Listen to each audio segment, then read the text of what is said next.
С какой целью здесь снимаете? Я вам ранее говорил, зачем. Употребляю. Понятых, объясните, пожалуйста. Снимаю эту квартиру, что цель, что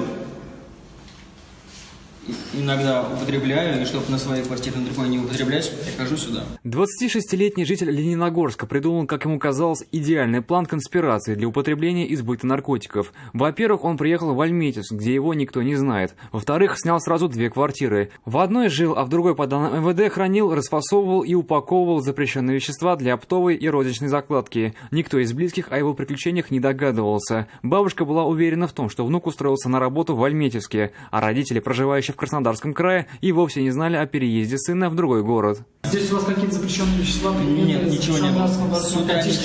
Что-нибудь имеется у вас, там хранится?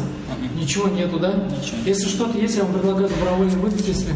Есть, ничего нету. Ничего нету, да? Но обыск квартиры показал, что задержанный сказал неправду. Оперативники нашли и изъяли свыше 750 граммов наркотиков. Это марихуана, PVP и мефедрон. Запрещенные вещества житель Лениногорска заказывал у поставщиков на зашифрованных сайтах. Затем забирал крупную партию наркотиков в установленном месте, приносил домой, где фасовал на более мелкие объемы и сбывал. В неделю зарабатывал около 70 тысяч рублей. В отношении фигуранта возбуждено уголовное дело по признакам состава преступления, предусмотренного частью 4 статьи 228 Уголовного кодекса Российской Федерации.